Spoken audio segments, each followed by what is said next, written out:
Habang ang mga fans ng Barangay Ginebra ay nagdiriwang itong Magnolia Hotshots at itong Raynor Sian Elasto Painters ay meron daw niluluto na isang posibleng trade kung saan mapupunta itong si Paul Lee sa Raynor Sian at ito namang si Andre Caracut dito sa Magnolia Hotshots.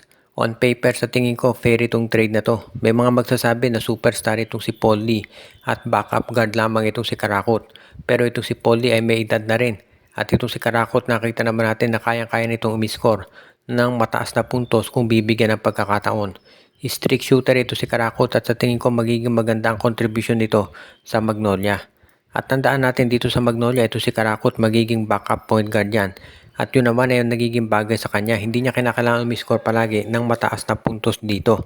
Basta mabigyan lamang niya ng pahinga itong si Jerome Lastimosa ay sasapat na yung contribution niya. At sa tingin ko yan talaga ang nababagay para dito kay Coach L.A. Tenorio. Alam niya kung anong dapat gawin.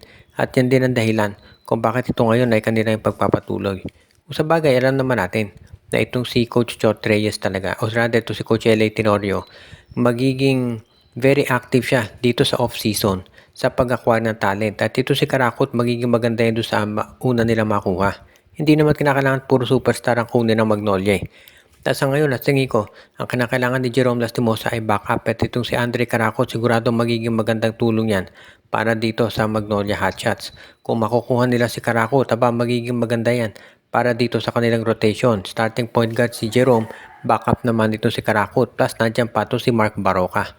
Kaya sa tingin ko alam na alam ni Coach L.A. Tenorio yung kanya ginagawa sa pag-acquire dito kay Andre Caracut na alam naman natin magiging isa doon sa mga vital players na magagamit talaga nitong Magnolia Hotshots. At ito namang Raynor Sian, syempre welcome back kay Paul Lee kapag ang trade na ito ay natuloy at naaprubahan. Ang Meralco Bulls ngayon ay kabilang dito sa mga teams na talagang magiging matindi iyong kanilang preparasyon para sa Governor's Cup. At huwag na tayong magulat kung masama doon sa mga ite-trade down nilang players ay itong si JB Mocon, itong si Cliff Hodge. Baka doon si Cliff Hodge na veterano na ay trade na nitong Meralco Bulls. At ang tinitignan daw nilang magiging kapalit ito kung sakasakali. Baka daw itong si Leonard Santillan ng Raynor Shine. O kaya naman, pwede raw na baka itong si Larry Muyang naman nitong Converge Fiber Xers. Naghahanap na raw itong Meralco Bulls ng mga bagong player na pwede nilang isabak dito sa kanilang lineup. Dahil mukhang gustong mag-iba ng approach ditong si Coach Nenad Vucinic. Nakikita na niya na magiging maganda to para dito sa kanila. At sa tingin ko naman itong si Coach Vucinic magiging maganda talaga yung kanyang approach ngayon dito sa kanyang roster. Kung sakasakali, sa tingin ko itong Meralco Bulls, mas lalaki yung chance nila na mag-champion. Lalo na kung magagawa nila to ng paraan talaga. At syempre, kung ikaw naman itong Meralco Bulls, sa tingin ko magiging isa yan dito sa mga teams na magko-contest sa kampyonato.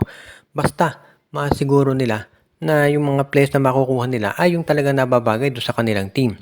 At sa tingin ko magagawa nila yan provided na alam naman natin na pagagandahin nila yung resulta ng kanilang kampanya. And of course, kung ikaw naman itong Meralco, gagawa ka talaga ng hakbang para maging mas maganda yung finals result. At hindi naman ako magtataka talaga kung ito'y gagawin ng Meralco, lalo na at yung management group ng MVP talagang binibigyan sila ng sabihin na nating marching order na mag-champion at ibibigay daw yung mga oportunidad at yung resources na kakailanganin nila para naman sila mag-champion na talaga at maipakita na seryoso.